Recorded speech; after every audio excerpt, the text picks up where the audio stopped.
మిడతలు, బొద్దింకలు, కందిరీగలు, పట్టుపురుగులు మొదలైన కీటకాలతో చేసే ఆహారాన్ని మీరెప్పుడైనా టేస్ట్ చేశారా?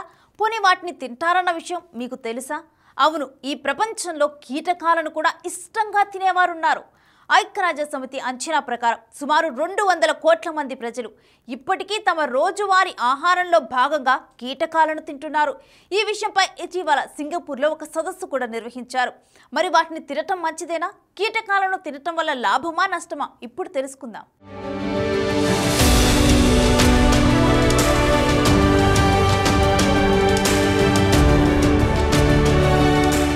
శతాబ్దాలుగా ప్రపంచంలోని వివిధ ప్రాంతాలలో కీటకాలు మనకు విలువైన ఆహారంగా ఉన్నాయి. ఇటీవల insects to feed the world పేరిట సింగపూర్లో ఒక సదస్సు నిర్వహించారు.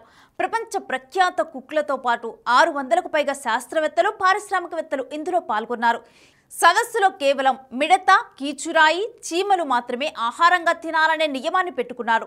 మిడతలలో ప్రోటీన్లు ఎక్కువగా ఉన్నాయని, జంతువులతో పోలిస్తే వీటిని పెంచడానికి నీరు, స్థలం చాలా తక్కువ అవసరమవుతుందని నిర్ధారించారు. ప్రపంచవ్యాప్తంగా మానవుడు ఆకలిని అధిగమించడానికి, ప్రాణం నిలుపుకోవటానికి అందుబాటులో ఉన్న చాలా జీవులను తమ ఆహారంగా వినియోగించుకుంటున్నాడు.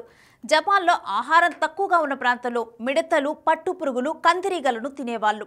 రెండో ప్రపంచ యుద్ధంలో ఆహార కొరత ఏర్పడటంతో ఆ అలవాటు మళ్లీ మొదలైంది. థాయిలాండ్లోని నైట్ మార్కెట్లో మిడతలు, పట్టుపురుగులను స్నాక్స్గా విక్రయిస్తూ ఉంటారు. మెక్సికో సిటీలో చీమల లార్వాల వంటల కోసం $100 చెల్లించడానికి సిద్ధంగా ఉంటారు. సింగపూర్ ప్రభుత్వం మిడతలు, పట్టుపురుగులు, తేనెటీగలు సహా 16 రకాల కీటకాలను ఆహారంగా ఆమోదించింది.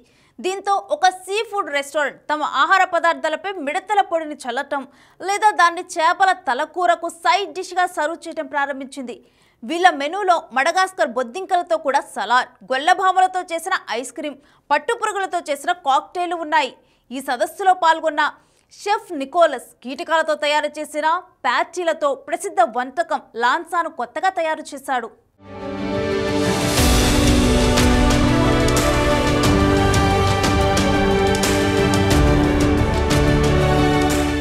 కాలంతో పాటు ఆహారం పట్ల ప్రజల వైఖరి మారుతుంది. ఒకప్పుడు సూషి, పీతలు వంటివి తినేవాళ్లను వింతగా చూసేవాళ్ళు. ఇప్పుడు అది మామూలుగా మారింది.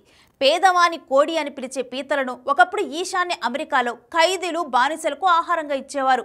ఒకప్పుడు ఆహారంగా పరిగణించని పదార్థాలు క్రమంగా ముఖ్య ఆహారంగా మారుతాయని సదస్సులో పాల్గొన్న సైంటిస్ట్ డాక్టర్ మాథ్యూ చెప్పాడు. కానీ సాంస్కృతిక విశ్వాసాలు మారటానికి సమయం పడుతుంది. కీటకాలను అసహ్యమైనవి, మురికిగా ఉంటాయి అనే అభిప్రాయాన్ని మార్చడానికి కొంత సమయం పడుతుందని అన్నాడు. భవిష్యత్తు తరాలు వాతావరణ సంక్షోభ పరిణామాలను ఎదుర్కొనే ప్రమాదం ఉన్నందువల్ల తమ పిల్లలలో కీటకాల సహా అసాధారణ ఆహారాన్ని తీసుకునే అలవాట్లను ప్రోత్సహించమని నిపుణులు చెబుతున్నారు. అంతేకాదు, క్వినోవా, బెర్రీల లాంటి కీటకాలు భవిష్యత్తులో సూపర్ ఫుడ్స్గా మారినా ఆశ్చర్యపోనవసరం లేదంటున్నారు.